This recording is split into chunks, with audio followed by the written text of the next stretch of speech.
अंत भला तो सब भला। रोली की शादी उसके माँ बाप एक आलसी लड़के से करा देते हैं। चलो, रोली की शादी हुई और हमने गंगा नहाई। और क्या, बेटियां तो होती ही हैं बोझ। हाँ, पर अब क्या चिंता, उतार तो दिया बोझ तुमने, अब वो लोग समझे। ससुराल में रोली का पति कहता है, देखो, मैं कोई काम नहीं करता, ये बात तुम्हारे मम्मी पापा को बता दी थी मैंने। अब जो किराया आता है दुकान का, उसी से घर का गुजारा करना है। कभी भूल से भी कोशिश ना करना किसी चीज की डिमांड की। क्या मम्मी पापा को पता था कि आप कोई काम नहीं करते? और क्या, बड़ा अच्छे से पता था। उन लोगों को तो तुम बोझ लगती थी, बोल रहे थे कि बस शादी कर लो और कोई मतलब नहीं है। रोली को यह सुनकर बहुत गुस्सा आता है, लेकिन करती भी तो क्या, क्योंकि वो जानती थी कि उसके माता पिता ऐसे ही हैं। जैसे तैसे रोली दिन काट रही थी। रोली को एक प्यारी सी बेटी होती है। धीरे धीरे वो बड़ी होती है और उसके साथ उसकी जरूरतें भी बढ़ती जाती हैं। सुनिए जी, अब तो सिमी बड़ी हो रही है, उसका स्कूल में दाखिला कराना है। मैंने अब तक तो जैसे तैसे समय काट लिया, लेकिन मैं बच्ची की परवरिश में कोई कमी नहीं रखूंगी। अरे क्या है यार, अब तो लगता है कोई ना कोई काम ढूंढना ही पड़ेगा। अब पति रोज काम की तलाश में जाता और बिना किसी काम के वापस आ जाता। रोली समझ जाती है कि पति के अंदर अब काम करने की क्षमता नहीं है। वो बेटी को उच्च शिक्षा देने के लिए कुछ करना चाहती थी, लेकिन करती तो क्या करती। एक दिन रोली की सहेली कहती है, रोली, मेरी कोई औलाद नहीं है। अगर तू मेरी औलाद को जन्म दे तो मैं तुझे तेरे मुंह मांगे पैसे दूंगी। अरे, तेरी औलाद को मैं कैसे जन्म दे सकती हूँ? सरोगेसी से। बच्चा मेरा और वैभव का ही होगा, लेकिन कोख तेरी होगी। ये संभव है रोली। रोली कुछ सोचकर कहती है, मुझे मंजूर है, लेकिन मैं इसका 2 लाख रुपया लूंगी। अरे कोई बात नहीं, मुझे मंजूर है। रोली खुश हो जाती है कि एक बच्चा पैदा करने का उसे 2 लाख रुपया मिलेगा। वो घर आकर पति को बताती है, वो भी खुश हो जाता है। अब क्या था, डॉक्टर के पास जाकर सहेली का बच्चा रोली की कोख में पलने लगता है। मुझे 20,000 चाहिए मेरे बेटी के एडमिशन के लिए।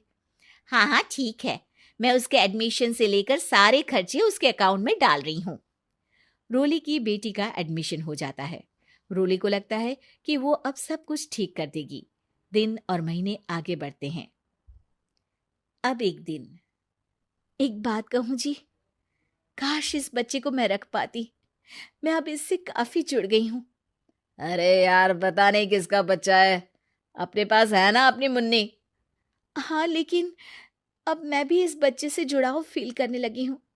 लेकिन मैं ये जानती हूँ कि ये मेरा बच्चा नहीं है। दोनों की जिंदगी ठीक चल रही थी, लेकिन कहते ना कि सुख का पल ज्यादा लंबा नहीं होता। एक दिन रोली की सहेली का फोन आता है।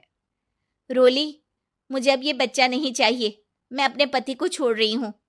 अरे लेकिन मुझे पैसों की जरूरत है, बच्चा तुम्हारा है, मैं क्या करूंगी?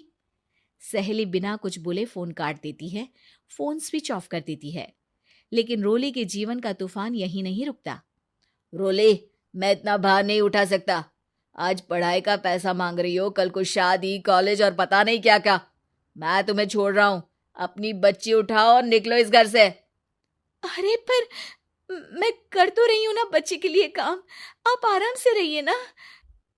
क्या काम कर रही हो, देख रहा हूं मैं। ये छोटा शहर है, यहाँ लोगों को बात बनाते वक्त नहीं लगता। तो मैं क्या करूं? ज्यादा पढ़ी लिखी नहीं हूं, कैसे घर के खर्चे चलाऊं? और आप तो काम करना ही नहीं चाहते। हाँ, ना चाहता हूं और ना ही करूंगा। रोली को पति की बात पर काफी गुस्सा आ जाता है। ठीक है, अगर मेरे जीवन में संघर्ष ही लिखा है तो वही सही। इस वक्त पति होने के नाते आपको मेरा साथ देना चाहिए था, लेकिन नहीं, आपने तो इस हाल में मुझे घर से बाहर निकालने की बात कह डाली। देखो, ये सारी फालतू की बातों के लिए वक्त नहीं है मेरे पास। रोली, जिसकी कोख में किसी और का बच्चा था और साथ छोटी सी बेटी, पति का घर छोड़कर रास्ते पर आ जाती है। रोली के पास मायके के सिवा दूसरा कोई रास्ता नहीं होता। अरे रोली कैसी है? कितने दिनों के लिए आई है? हमेशा के लिए माँ। वो माँ को सारी बात बता देती है।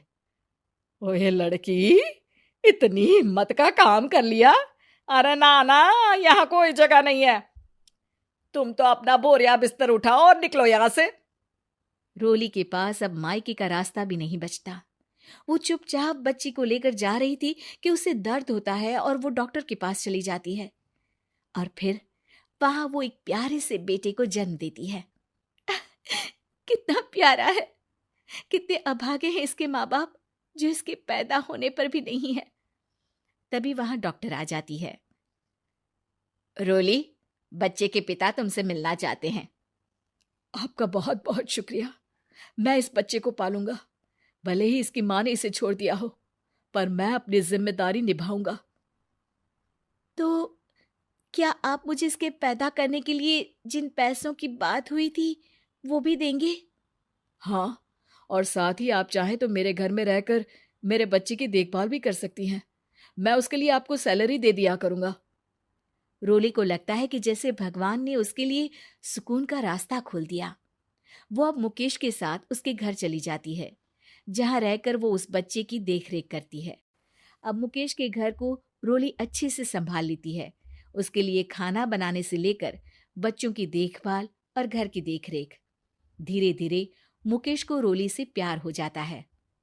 रोली, तुम्हारी बेटी और मेरा बेटा बिल्कुल भाई बहन की तरह साथ रहते हैं। हाँ, आखिर है तो एक ही कोख के बच्चे, अटैचमेंट तो होगा ही ना। रोली, तुमने घर और मुझे दोनों को संभाल लिया। ये तो मेरा काम है। आपने भी तो मुझे छत दी जिससे मैं अपनी बेटी की पढ़ाई और भविष्य के लिए पैसे जोड़ सकूं। अब रोली, क्या तुम मुझसे शादी करोगी? अब मैं जानता हूं तुम्हारी भी शादी कुछ खास अच्छी नहीं रही। रोली को मुकेश की बात ठीक लगती है। वो उसे हाँ बोलने की सोच ही रही होती है कि उसके पहले पति का फोन आ जाता है। रोली, मैं बहुत परेशान हूँ। मेरा एक्सीडेंट हो गया है। मैं चाहता हूँ तुम वापस आ जाओ। रोली को पुराने पति की चिंता होने लगती है। वो सोचती है कि वो क्या कर रही थी। हाँ हाँ ठीक है, मैं आ रही हूँ।